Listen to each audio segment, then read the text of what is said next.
Hello dear students, यहाँ पे जो आप क्वेश्चन देख पा रहे हैं ये क्वेश्चन आपका रीनीट 2026 में पूछा गया है। Question is a conducting loop of finite resistance lie on the XY plane, right? There is a constant magnetic field in the Z direction. The area of the loop varies with time t as a equal to a0 1 plus sin t in the appropriate units, right? The figure that correctly indicates the qualitative behavior of the power p dissipated in the loop as a function of time is, okay? Option आपको दे रखे हैं, just you can see. Okay guys, let's see the solution. भाई समझते हैं इसके concept को। Clear है?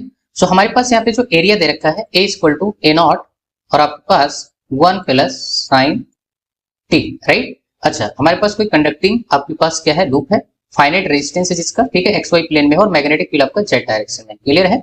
सो अगर आप बनाना चाहे तो आप ऐसे देख सकते हैं, यहाँ पे this is your x axis, this is हमारे पास यहाँ पे। तो अगर आप यहाँ पे रिप्रेजेंट करना चाहे तो बना सकते हैं। यहाँ पे आपके पास इसको वाई एक्सिस बोल दीजिए, this is your Z axis और ये हमारे पास यहाँ पे एक्स एक्सिस, ठीक है। सो यहाँ पे कुछ आपके पास ऐसा लूप यहाँ पे रखा हुआ है और मैग्नेटिक फील्ड जो है यहाँ पे ऐसे ऊपर की तरफ लगाया है, ठीक है। कंडक्टिंग लूप है और इसका एरिया जो है टाइम का फंक्शन दे रखा है, राइट। सो यहाँ पे मैग्नेटिक फील्ड जो जाएगी तो यहाँ से निकलने वाला जो आपका मैग्नेटिक फ्लक्स होगा फाई इक्वल टू, हम इसको लिख सकते हैं v इंटू ए, राइट। अच्छा, यहाँ पे आपके पास जो फैराडे लॉ होता है E इक्वल टू माइनस का d phi by d t, ठीक है, हम यूज करेंगे यहाँ पे। सो हमारे पास यहाँ पे क्या आ जाएगा, माइनस, ठीक है, माइनस आपके पास b बाहर आ जाएगा क्योंकि b कांस्टेंट है, सिर्फ एरिया चेंज हो रहा है तो D A by d t, ठीक है।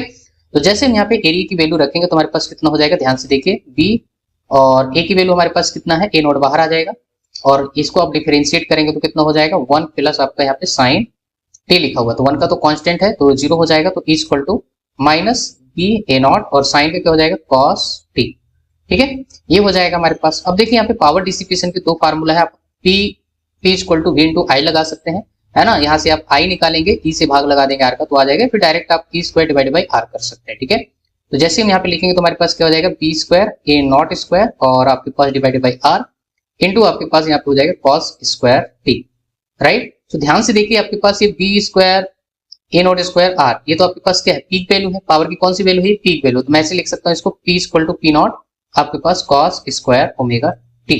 ओमेगा की वैल्यू फिलहाल यहाँ पे 1 है तो इसको हटा दीजिए, सिर्फ टी का फंक्शन यहाँ पे, तो ऐसे लिख सकते हैं, राइट।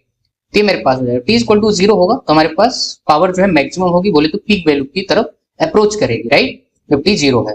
और वैसे भी देखो कॉस का ग्राफ है तो कॉस जो है 0 पे 0 नहीं होता है और यहाँ पे कॉस का स्क्वायर लगा है तो वैल्यू नेगेटिव की तरफ नहीं जाएगी, कांस्टेंट तो नहीं होगा क्योंकि पावर टाइम का फंक्शन है, तो ये ग्राफ गया, ये तो हो ही नहीं सकता, है ना। अब दो ग्राफ हो सकते थे, ये तब होता जब साइनोसॉइडल लाइन साइन का फंक्शन होता, बट यहाँ पे क्या है, कोसाइन है तो हमारे पास ये ग्राफ हो जाएगा बेस्ट पॉसिबल।